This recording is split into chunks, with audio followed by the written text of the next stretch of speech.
নিস্তব্ধ গ্রাম কালাপাহাড়ের প্রান্তে মাথা উঁচু করে দাঁড়িয়ে থাকা পুরনো জমিদার বাড়িটি যেন অভিশাপের প্রতিচ্ছবি। কালের সাক্ষী সেই জীর্ণ অট্টালিকা, একসময়ের কোলাহলমুখর আশ্রয়, আজ নীরবতার চাদরে ঢাকা। স্থানীয়দের মুখে মুখে ফেরে তার অশরীরী বাসিন্দাদের কথা, তাই দিনের আলোতেও কেউ সাহস করে তার ত্রিসীমানায় ঘেঁষে না। কিন্তু শফিক গ্রামের আর 5টা সাধারণ যুবকের মতো ছিল না। তার বুকে ছিল অদম্য কৌতূহল আর দুর্জয় সাহস। রহস্যের হাতছানি সে উপেক্ষা করতে পারত না। একদিন ভরা পূর্ণিমার রাতে, যখন রূপালী আলোয় চারপাশ মায়াবী হয়ে উঠেছে, শফিক স্থির করল সে যাবে সেই ভুতুড়ে বাড়িতে। ভয় নামের অনুভূতিটা যেন তার মন থেকে উধাও হয়ে গেল। কম্পিত হাতে সে পুরনো, মরচে ধরা করা নাড়ল। নিস্তব্ধতা ভেঙে খানখান হয়ে গেল, কিন্তু কোনো সাড়া মিলল না। অবশেষে দরজা সামান্য ফাঁক করে ভেতরে পা রাখল শফিক। ভিতরে পা দেওয়া মাত্রই হিমশীতল এক বাতাস যেন তাকে আলিঙ্গন করল। নিকষ কালো অন্ধকার গ্রাস করে নিল চারপাশ। স্যাঁতসেঁতে দেওয়াল থেকে ভেসে আসছিল এক বিদঘুটে গন্ধ। কোথাও এতটুকু আলো নেই, বসার মতো একটি ভাঙা চেয়ারও চোখে পড়ল না। শফিক একা, তবুও মনে হচ্ছিল অজস্র চোখ যেন তাকে অনুসরণ করছে। হঠাৎ একটি ঘর থেকে ভেসে এল চাপা শব্দ। কৌতূহলী শফিক সেদিকে এগিয়ে গেল। আবছা অন্ধকারে দেখল একটি প্রাচীন পিয়ানো আপন মনে বেজে চলেছে, যেন অদৃশ্য কোনো শিল্পী তার ওপর আলতো করে আঙুল বুলিয়ে যাচ্ছে। শফিকের হৃৎস্পন্দন দ্রুত থেকে দ্রুততর হতে লাগল। সে পিয়ানোটি থামানোর জন্য হাত বাড়াতেই এক নারী কণ্ঠস্বর তার কানে ভেসে এল, আমার কাছে এসো। কণ্ঠটি ছিল মিষ্টি, কিন্তু তার মধ্যে যেন মিশেছিল গভীর বিষাদ আর চাপা আতঙ্ক। শফিক ভয়ে কাঠ হয়ে দাঁড়িয়ে রইল। কে তুমি? শঙ্কা মেশানো গলায় জিজ্ঞেস করল শফিক। আমি তমা, উত্তর এল। আমি এই বাড়িতে বন্দী।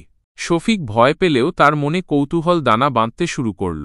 কেন বন্দী সে? তমা তাকে জানাল, একদিন আমার পরিবার এই বাড়ি ছেড়ে চলে যায়, কিন্তু আমি যেতে পারিনি। তারা যখন চলে যাচ্ছিল, আমি ঘুমিয়েছিলাম। তারপর থেকে আমি এখানেই একা।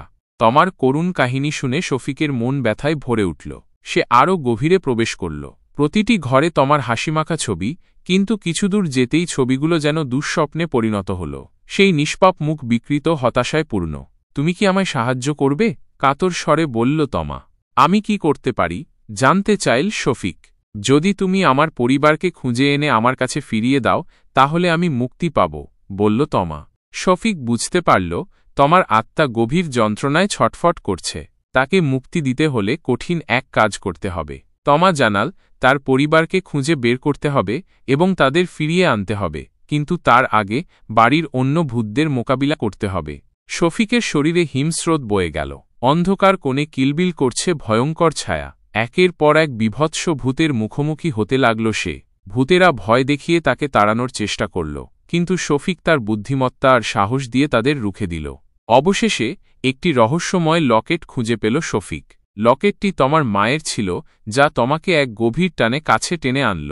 লকেট হাতে নিয়ে শফিক দেখল তাতে একটি ফোন নম্বর খোদাই করা। সে মরিয়া হয়ে সেই নম্বরে ডায়াল করল, কিন্তু সংযোগ পেল না। ঠিক তখনই হতাশায় ভেঙে পড়া শফিক দেখল গ্রামবাসীরা সাহস করে এগিয়ে আসছে। তারা বাড়ির বাইরে দাঁড়িয়ে অশুভ মন্ত্র পাঠ করছে, ইট পাটকেল ছুঁড়ছে। শফিক বুঝতে পারল সময় ফুরিয়ে আসছে। সে দ্রুত ঘর থেকে বেরিয়ে এল এবং গ্রামবাসীদের থামিয়ে তমার পরিবারের কথা জানাল। অবশেষে বহু বছর পর তমার পরিবারের সদস্যরা ফিরে এল সেই পুরনো বাড়িতে।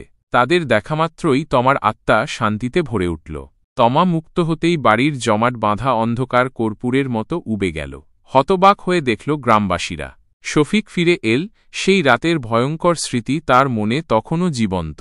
তমা আর তার পরিবার মুক্তি পেল, কিন্তু সেই ভুতুড়ে বাড়ি আজও দাঁড়িয়ে তার রহস্য আর ভয়ানক প্রশ্নগুলো নিয়ে।